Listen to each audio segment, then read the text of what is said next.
Hey everybody, today we are debating Christianity versus humanism, and we're starting right now. All right. My name is Adam Burkholz. Hey guys, how's it going?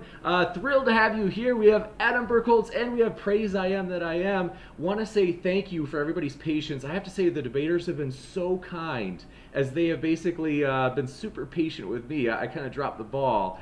I didn't get a hold of them because I felt sick this afternoon. I just felt really ill and I had to lay down. I lost track of time. I had McDonald's. It was my fault. I brought this on myself, but the speakers were just super gracious, super merciful, super kind, and so I just want to let everybody know how awesome they are already.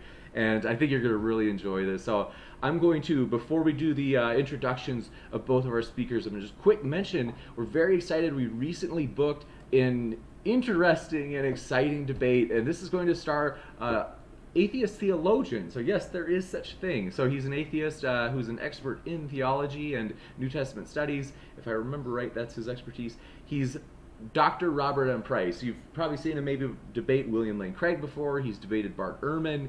And so he's going to have a textual criticism debate with Jonathan Sheffield. And that's going to be epic.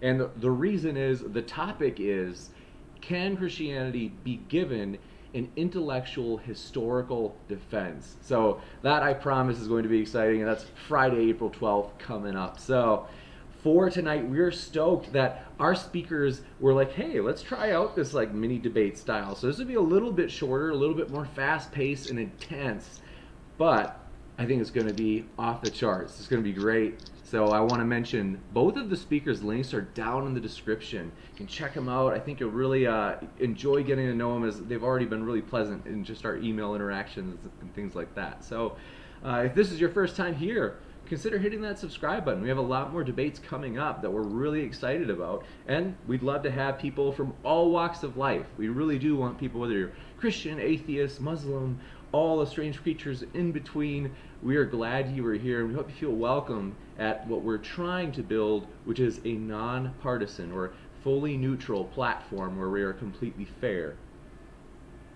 With that, I will introduce the speakers. So first, Praise I Am That I Am has been here before, and his link is down in the description for his YouTube channel, which we are thrilled to have both these gentlemen. Adam's, it's his first time, so Adam, I want to give you a special welcome and say we appreciate you coming on, man. It's great to have you. And Adam, by the way, I noticed your accent. Where are you from? Can I ask? I've lived in Ohio all my life. Oh, okay, gotcha. So like maybe a little bit of a Midwest accent. I don't know if you can tell, but I grew up in Wisconsin. I lived in Minnesota for a while, so I've still got a little bit of a Midwest accent. So this is going to be a blast. And with that, just going to quick let people know the format. Namely, 8-minute openings, 4-minute rebuttals, 4-minute closings, and then 15 minutes of Q&A. So with that, Adam volunteered to go first. And Adam, what I'm going to do is I'll start the clock for 8 minutes, and then we'll just start it on your first word. So no pressure. Whenever you are ready to start your opening, that's when the timer will start. All right. My name is Adam Burkholz. My main presence on the internet is on the Pathos network. Pathos.com, I believe, is the website. And you can find me on Discus, which is in the link. So I'm fairly new to humanism. Up until 2013, I considered myself a Christian. I don't think they're necessarily exclusive. The main difference is that humanism doesn't rely on getting your moral framework handed down by a deity. We're working with our own reasoning, which is it's what we have to deal with in our everyday lives. I don't consider Christianity much different, as I no longer believe in the supernatural. And with that, I'll lead into one of my arguments that uh, I think is a pretty strong underminer to starting off with the supernatural as a basis for faith and your moral framework. I call it the supervisor principle after working with an associate who wasn't exactly honest about the supervisor on my job. They would ask for things that were clearly in their benefit that I doubted the supervisor would have actually said. And any attempt for me to bring the supervisor into the conversation was treated as a hostile action. Due to the nature of my work, I can't give a lot of details about this person, so I'll have to be vague. Anywho,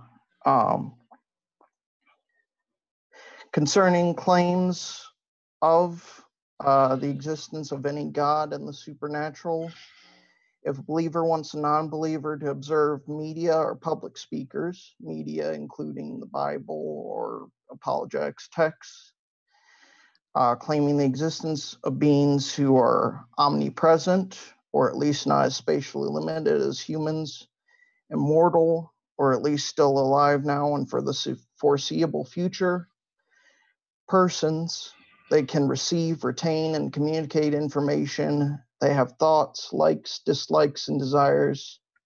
They can do most common human functions at least as well as the average human adult, in other words.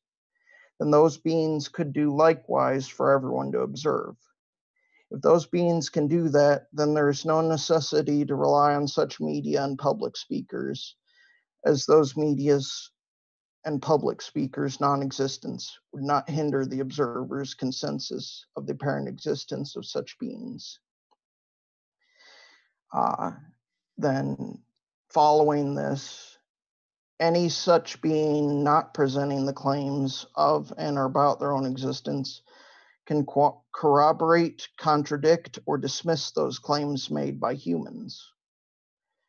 Also following, any human account of personal experiences with such beings necessarily implies such beings can give their own account, corroborating, contradicting, or dismissing a human account. All accounts must be observed before any judgment can be made of the accuracy of the historical record directly concerning the claimed events. This thought experiment not only applies to gods and the supernatural, but it can handle a lot of sophistry and scams that people try to pull off, such as the events that helped inspire it. Moving on to why I believe humanism then is a better alternative, not relying on the supernatural or moral framework handed down by gods. I see morality as inescapably relative.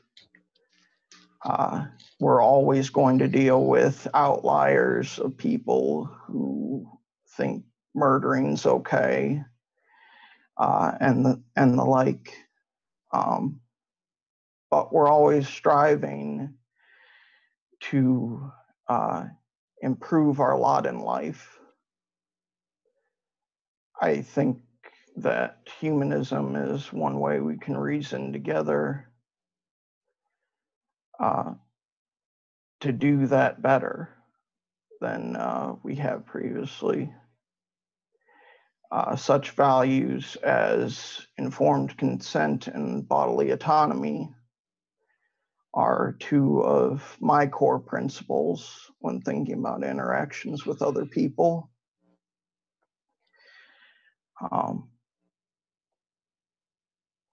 All our social situations nowadays revolve around these principles. and their denial.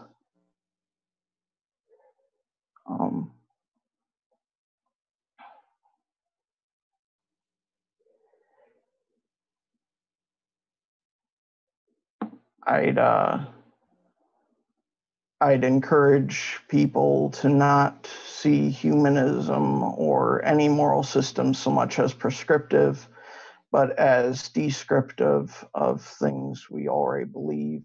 And it is by slow historical processes, events in history that have moved our windows of moral thinking, and not simply dictating what we believe to be moral to other people. When I think of such events as the civil rights movement, I have to remember that even today, there are people who see what was done there as wrong. It is only through evidence and reasoning and being unfaltering in that that we can hope to progress towards a goal of greater unity and the health of society.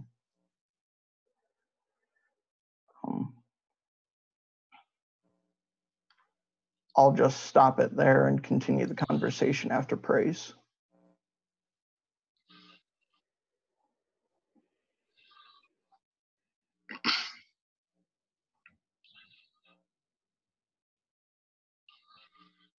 Great. Firstly, I want to thank. I'm so sorry. I still have myself muted. Forgive me. I'll give you your time back. One sec. Sure. Thanks so much. I think the speakers were able to hear me, but the debaters weren't. Sorry. We will now start the 8-minute clock for praise. Thanks for your patience, guys. And on your first word, praise. Firstly, I thank James and Adam for this opportunity. My position is elementary when it comes to contrasting the Christian worldview with the humanist worldview, and that is anything grounded without Jesus Christ is internally inconsistent and self-refuting. As Machiavelli quoted, the end justifies the means, which is the apotheosis of humanism, because humans can rationalize all sorts of atrocities. And without the biblical moral standard to objectively arbitrate such human depravity, we are rendered powerless to moral relativism. Humanists pride themselves on solving humanity's problems, but have horribly failed. For example, in 1973, the Humanist Manifesto reads, using technology wisely, we can control our environment, conquer poverty, markedly reduce disease, extend our lifespan, significantly modify our behavior, alter the course of human evolution and cultural development, unlock vast new powers, and provide mankind with unparalleled opportunity for achieving an abundant and meaningful life. But as you can see, this hasn't even been close to being achieved. In fact, one can argue secular strongholds such as California and Chicago have done a complete opposite. However, Christianity, since recorded history, has been the largest governmental provider of healthcare services in the world. It's been said to be around 18,000 clinics, 55 hospitals, with 65% of them located in developing countries. Source John Agnew, GEO Politics, February 12, 2010. Moreover, it's been chronicled by many sources that Christians are the most philanthropic demographic in the world. Source is Washington Times, Monday, October 30th, 2017. The FRC.org, November 28, 2017. And Premier.org, March 2018. Atheists themselves have confessed without Christians being in poverty-stricken areas in the world, such as Africa. And without the Salvation Army, there would be so much more devastation and suffering. You can check this out, Matthew Paris and Roy Hattersley. Why is this important? It shows that Christians have a valuable and intrinsic purpose to follow Jesus Christ's footsteps, who transcends all humanity. This is reflected in several studies that indicate Christians live longer, happier, and goal-oriented lives. Citation, Live Science, April 3rd, 2006. CNN Health, May 16, 2016. And Huffington Post, May 25th, 2011. If humanists had a meaningful terminus, then they wouldn't be committing the most suicide. Source, adherence.com, religion suicide. NBCI, meta-analysis of religion and suicide. Nor would they be the most reluctant to be activists for their humanist cause, as Pew Research indicated. In 2014, Religious Landscape Study on how often they share their views on God and religion. Only 1 in 10 said they engage in activism weekly. 2/3 said they seldomly engage people with their viewpoints. The current claim by humanists is a process of evolution through natural selection has selected for empathy in humans because humans live in groups. If living in groups develops empathy in order for humans to live in groups, did they require empathy first? Which came first, empathy? And then we don't even know its cause. We don't know the answers to these questions, and we don't know how to get them. That is also aside from the point that the fact that natural selection doesn't even select for anything positive. That would imply intent. Evolution works through process of elimination. It tends to eliminate what isn't competitive. It is certainly arguable whether empathy makes someone less or more competitive out in the brutal natural wild.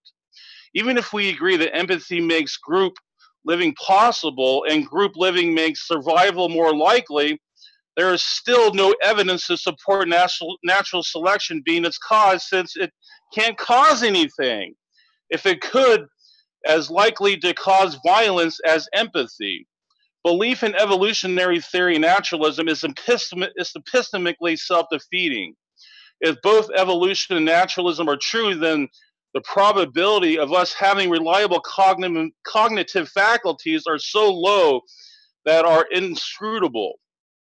Lastly, the materialist view of the cosmos is a cold one, if anything but caring. The universe is only a huge device held together by pieces of matter in subjection to natural laws.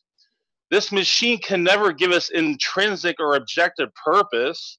It is uncaring and without the purpose itself. It can tell us what is, but it can never tell us what ought to be. It can therefore provide no foundation of moral or ethical thinking or feeling. However, Christianity provides a superior and robust moral framework that is applicable to all places, all times, and with all people. Therefore, it is clear Christianity is the undisputed worldview in comparison to humanism or any other worldview. And with that, I end my time. You got it. Thank you so much. We are going to move into the rebuttal. So this will be only 4 minutes each. So these will be short, sweet as well. And I will start you off, Adam, on your first word. All right. I noticed that there were a lot of claims of Christians doing good. I'm fine with that. I don't see any basis in anything supernatural or godly. We have yet to have a God come and mention that they affirm any of what you said, though I've given them ample opportunity. I do view things in moral relativist sense, in that we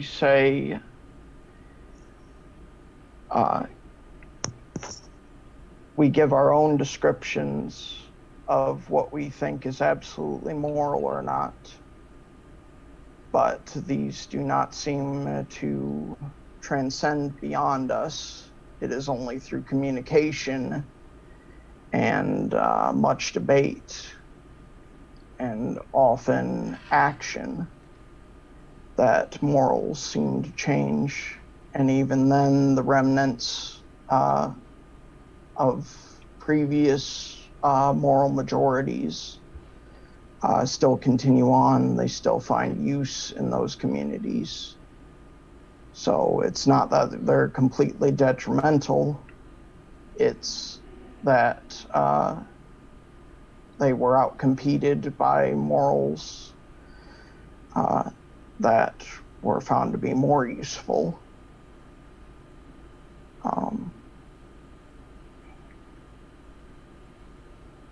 As far as the claims of humanism, we haven't really had a stimulus event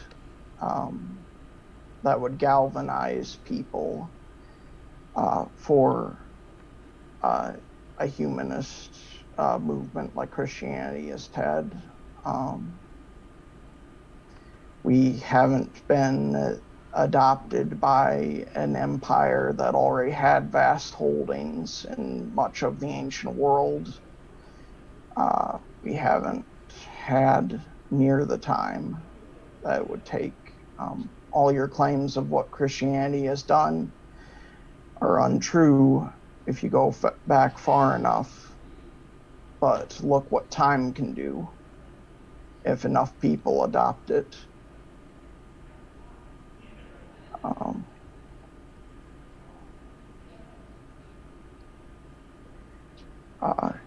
You also don't address that the harms that Christianity has caused, and there's much debate over that as well.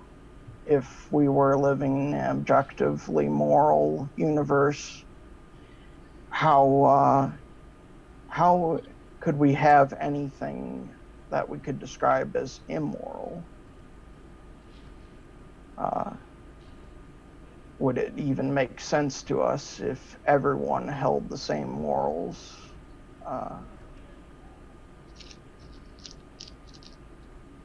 What I'm saying is, would it even be physically possible to commit stuff like murder? Or if murder was moral, would it even be physically possible to see murder as immoral? Or have any other options? Got about 16 seconds left. I'll just compete in my time. I'm just feeling my way forward. You bet. Thank you very much, Adam, for your rebuttal. And with that, we will now move into the rebuttal from Praise. So, timer is set for 4 minutes on your first word, Praise. Oh, yeah, it looks like Adam's arguments seem to me to be arguments from emotion. Well, God hasn't shown up, and I haven't seen him. That must mean he's not real, and that means that everything else is hardwired, and the universe is the decider of what I believe, and we're just robots. And that is, I mean, that is a terrible way of thinking. That is a flawed way of thinking. That is the humanist worldview. Under God, all people are created equal. In humanism, there is no such thing as equal. You would need an objective basis for that, and I mean the Bible provides that. I mean, we have this intrinsic, ability to understand that there are ethical things like you don't want to slave people, you don't want to mistreat them, and these are the moral oughts that Christianity can account for, and a humanist cannot. And like I mentioned in my opening, that yes, evolution can account for the descriptive things, but they cannot account for the oughts. Why is this ought to be? Like, why shouldn't we ought to take care of babies and not boil them and torture them? So yeah, it just becomes like you're a meat robot under the humanist moral framework. I mean, in Christianity, the fruits of Christianity, I mean, I just go through all the statistics I mentioned. They're the most happiest. I mean, science verifies that, you know, God gives people purpose, and they have intrinsic purpose. And you know, and trying to follow the steps of Jesus Christ, it shows that people, you know, it has, you know, like you can see like it bears fruit, and then there's nothing in the humanist worldview that bears fruit, and it's very depressing. And then, you know, atheists commit the most suicide, like I mentioned. Um, so yeah, Adam really hasn't really, you know, covered why our morals the oughts. Where's you know, where's why is things ought to be instead of is. So that's the point I want to make there. Let's see here. Yeah, and you know, like Christians provide the most philanthropic and health cares, and so I mean, it's all right there in front of us that Christianity is the true worldview. I mean, that's the only thing I can say. That'll end my time right there. Gotcha. And with that, we will now move to the closing statements. So we will go for 4-minute closings from each speaker. And Adam, I will start it on your first word. All right. I just want to conclude that, again, I seem to have no problem debating with praise I am that I am, but I am that I am seems to be much less capable of presenting his own moral thoughts. I'm not even sure how a God could establish that their morals are objective, or that even if this God did support humanism or was against Christianity, either way, how would that lead credence that humanism was objectively true? We can obviously see defeaters to that in everyday life, that morals do not transcend our own opinions, that it is by historical events in our time that really stimulates people's change in their morals.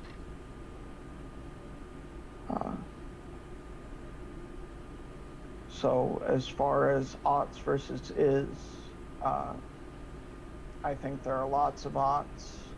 That is a fact of what we have, the is.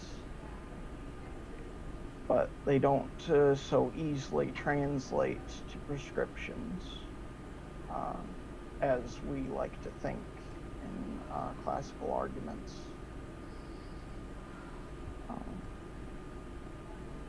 It's only trying to think of why I must say.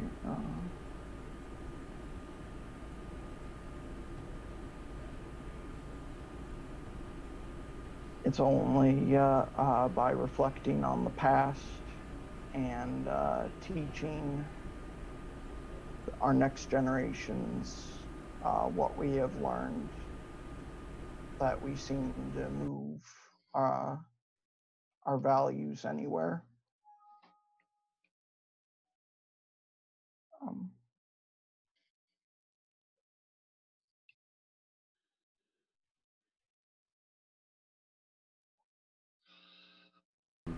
I'll turn up the volume just a little bit. Sorry, I'm a quiet speaker. That's all right.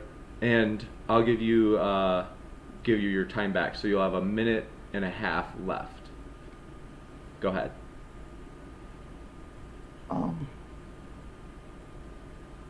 As far as the claims that Christianity is all good, that's not necessarily true, since it doesn't seem to have much regard for bodily autonomy or informed consent, as much as many people who have had those values denied to them.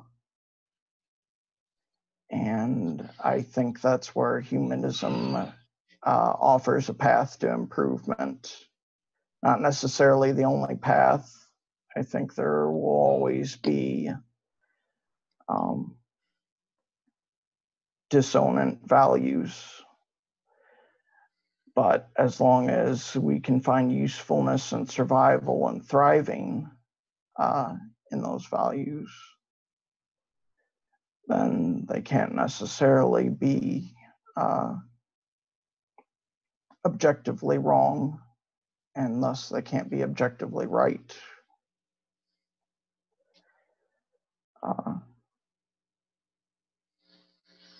It's just not how reality seems to function. With that, I think I'll just end.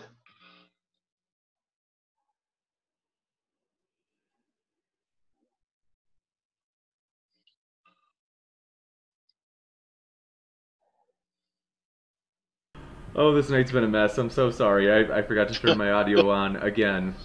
We are going to go into the Q&A after Praise has his final statement right now. This will be a 4-minute statement, closing statement from Praise, and then we'll go into the Q&A. So if you have a question, don't feel free to put @moderndaydebate in the live chat and then ask your question.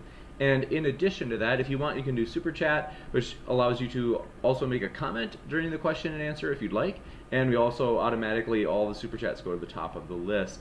And also, we actually have a two-parter or a double header tonight, because we do have another debate that's going to be between Samuel and JR, and that's going to be on basically on limited atonement. Did Jesus die for everybody, or maybe not, maybe just some? So that's going to be an exciting one, and that will be coming up in maybe about roughly an hour. So that's going to be a blast, and not even an hour away.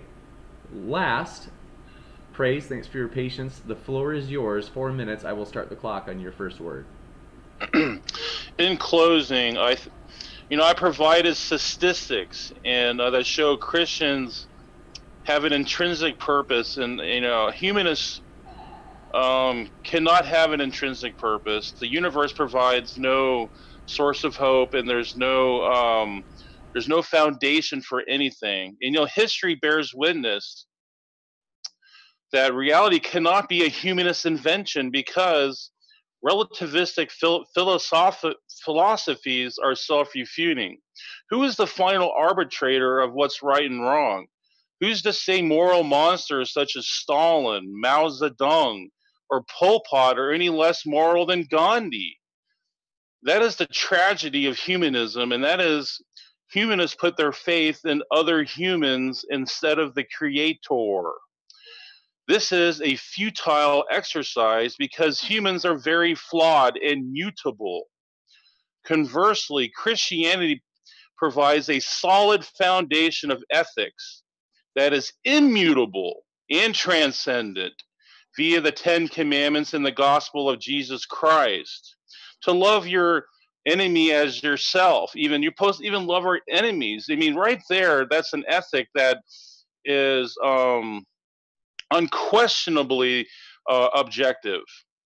And as Jeremiah 17:5 testified, cursed be those who put their trust and power in humans rather than the Lord. So yes, God even testified to this, that humanists are cursed, because when you're without God, it's going to be tragic, and it's going to be a lot of terrible things that happen with humans. And without the fear of God, and without an objective moral framework, there will never ever be anything that progresses in humans. So that's all I have to say with that. Gotcha. Thanks so much. And with that, we will move into the question and answer period. So this will be a lot of fun. Stoked to have your guys' questions, and we've got for this about 15 minutes of Q&A. So I'm just going to start the clock for 15 minutes, and then we will get started with them. So first up, Super Chats. Thanks so much, Ronald Mendonca. We appreciate your Super Chat. He asks, or he says, for Praise, if God told you to kill Adam, would you do it? You know it's God. and he has a good reason, but hasn't told you what that is. So a kind of a thought experiment. Yeah, this seems like the Euthyphro dilemma or something like that, but it's an incoherent question. The nature of God is wouldn't even do such a thing. I think he's probably even citing, where God told Abraham to kill his child or whatever. But it was just to test, Abraham's faith, or let Abraham know where his faith is, and it could even been a prophecy that led to Christ. So I think that's an incoherent question, and it contradicts the nature of God. So that's how I would answer that. Gotcha. Thanks for that super chat. If I may comment, yeah, you can't engage in the hypothetical, because then you'd have to actually test your own moral thoughts against an actual person giving theirs. In this case, God doesn't speak. You can put whatever thoughts you want. You can say he wouldn't do that. Well, it doesn't appear that he's as much of a person as you are to deny or affirm that fact. Yeah, well, he's written his moral law in our hearts, so there's no excuse for that. I'm so sorry to keep on going, but just to go to the next, fit as many questions in as we can. Lucifer Almighty had a question for Praise. What about Christian humanists? Humanism has nothing to do with atheism. It actually does, and all you have to do is go to philosophy.org. And that's another misrepresentation of the truth, and it defines humanists as atheists or agnostics. It's not Christian. That's another contradictory claim. So I just, I'll let it. I tell him to go to philosophy.org and check it out for himself. Gotcha. And I just add that, of course, you can be a Christian and a humanist. If God would affirm all humanism, would it make it any less humanist? No, you just have a God supporting it. Gotcha. So next up, Nick J asked, question for both. How would each of you define humanism?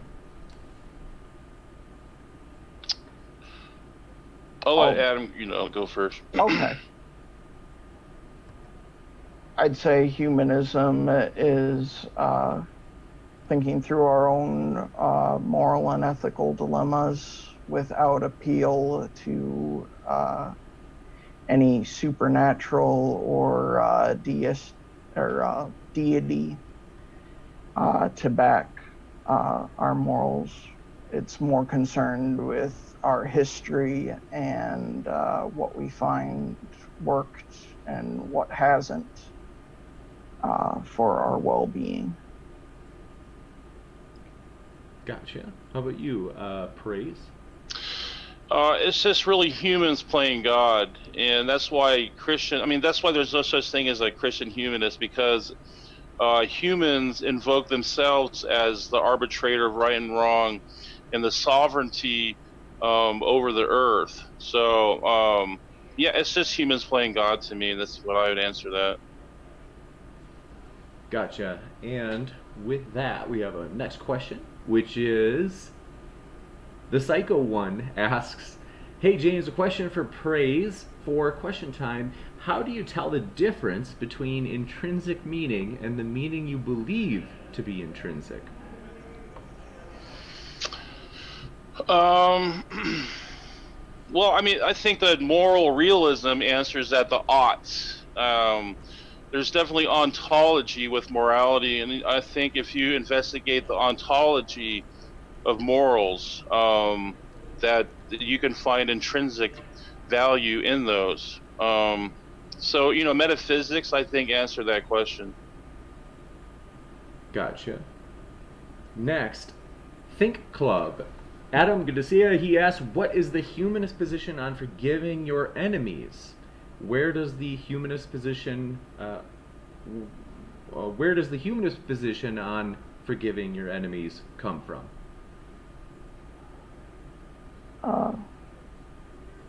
I'd ask what he entails by forgiving your enemies, but going off the assumption of he means something like in Christianity,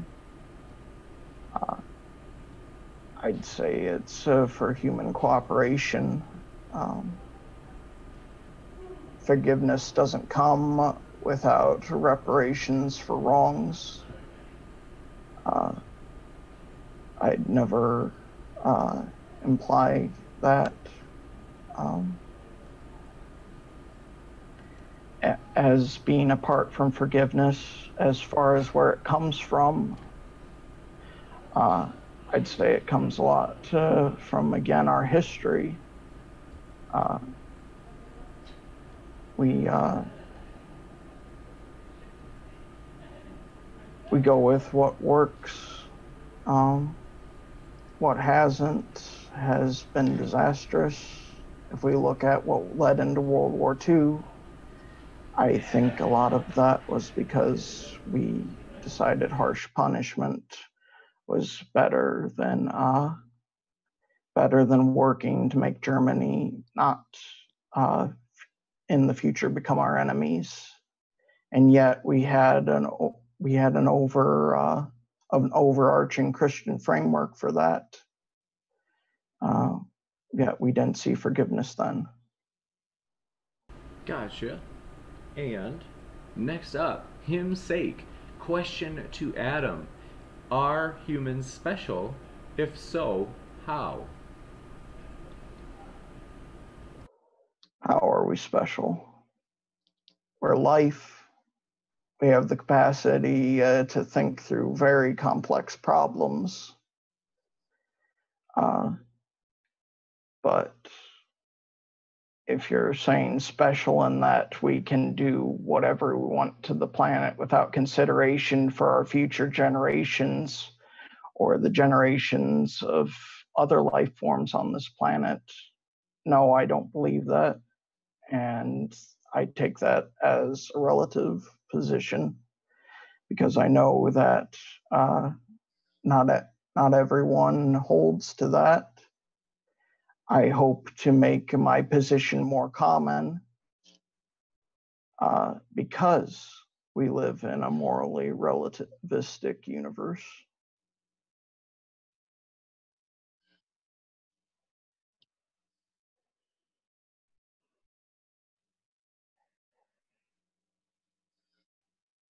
Gosh, I'm sorry. Okay, microphone on. I've never. Usually we don't have background noise here on a Friday night, but we're gonna survive it. Don't worry. Metal Slugs Master, thanks for your question.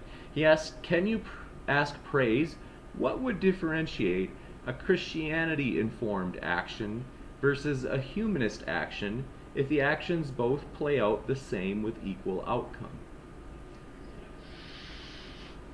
I mean, okay, I'm trying to answer understand that. Is he asking the distinction between an action that's caused by a Christian and a humanist or something? Is that what he's asking, or? I think it's if a Christian, oh, excuse me, I've got to sneeze. A Christian and a humanist informed action, namely like an action that both moral theories would lead you to take, such that the actions maybe not being identical, but they actually lead to the equal outcome. He's asking, can you ask praise what would differentiate them in that case since they have the equal outcome?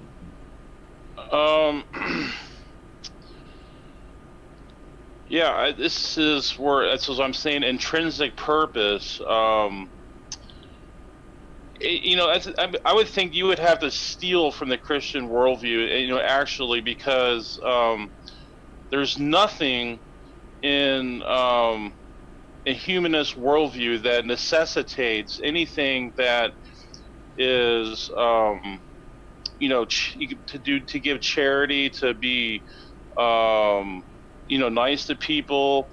So I'm thinking that's actually kind of a it's a distorted argument, because I don't think that humanists can achieve what a Christian would do to the same level, or without stealing from the Christian worldview. Gotcha. If you want to respond, Adam, you can. Just to add, I don't think morals come in a vacuum. So in my view, Christianity has stolen from past worldviews, but I don't really see the word stealing as helpful. We tend to build off of what we like. Why not to use something that has shown good results? It's authoritarian tendencies that I think we need to shake off. Gotcha. Derek Cloud asks, thanks for that question, Derek. For praise, how is the assertion, quote unquote, God is good, not a tautology, if, quote unquote, good is defined in terms of God's nature? Yeah, it is a tautology. It's I'm trying to understand that question. Yeah, I mean, like, to me, he just answered his own question. Yeah, it's his nature is a tautology. So it would be 100% true no matter what. Is he asking, like, how do we detect that? I'm not sure. I'm not sure I understand the question. So I think he's saying if God is the very standard, or if goodness, moral goodness, is defined as God's nature, then it seems like to say God is good is a tautology, because if you're saying that God is morally good, which I think that's what most people mean, it's like you're saying God is God. And so he's asking, like, how is that statement not a tautology? Yeah, to me it is a tautology, and it's an axiom as well. So yeah, I mean, there's nothing that I would disagree about that. Gotcha. Can I follow up on that question? Yes. All right, praise. Has there ever been a dictator by their own standards who is not perfectly good? By their own standard? Yes, in that they're the one in power. They have declared themselves the objectively moral one you should follow. Does it to follow then that they are good? No, because they are contingent beings. So anything, as long as anything is contingent, they cannot be the moral authority. That would be a delusion at best. Next up, thanks so much. Skyout asks the question, how does Adam ground morality, and is that absolute in the absence of God? I'm not sure how the presence of God would make it absolute. We can already see that people act contrarily to whatever moral standards we can posit. It would then follow that, yes, it is, yes, morality is relative to the person you ask, including whatever God may support, whatever morality. Gotcha. Next, we have a question from Kuhn. Thanks for your question. He asks, question for Adam, what makes humanism better than Shintoism? I don't claim to speak for all humanists, and I don't know much about Shintoism. I only claim to support what I know about. I'll look into it. Gotcha. And with that, we actually only have 18 seconds left. So basically, we just want to say thank you for attending this mini debate. This is something that we're trying out. So give us feedback if you're like, hey, that was awesome. Or if you're like, hey, I don't like it when it's so short. I want more. Let us know, because we're kind of like experimenting with adding these on at the start of the full-length debates. Basically, just because we know that debaters are really busy. And to commit in a whole hour and a half can be hard, and also to commit basically if you're going to commit instead of, not only is it the time that you're debating, but also the preparation time. If you're able to cut it down to a 45-minute debate, it not only cuts the debate time in half, but potentially can cut the prep time in half. So let us know if you're interested. If you're like, hey, I'd like to try one. We are curious to see how this goes. So we definitely enjoyed this. I want to say thanks so much to the speakers who, as I mentioned, their links. Thank you, Adam. Thanks, Praise. I just want to say I think these short debates are fine for a first one, and if I have any more, my work schedule definitely does not allow a lot of prep time for these, but I enjoyed what I had. Yeah, likewise. You got it. Well, we appreciate you guys coming on, and as mentioned, if those of you who are watching, we have a full-length debate with Samuel and JR coming right up, as in I'm going to start prepping for it immediately after. So thank you all for being here. Thanks for your great questions. Reminder that the speakers have their links in the description so you can check them out. And with that, just want to say, keep sifting out the reasonable from the unreasonable. Take care, everybody.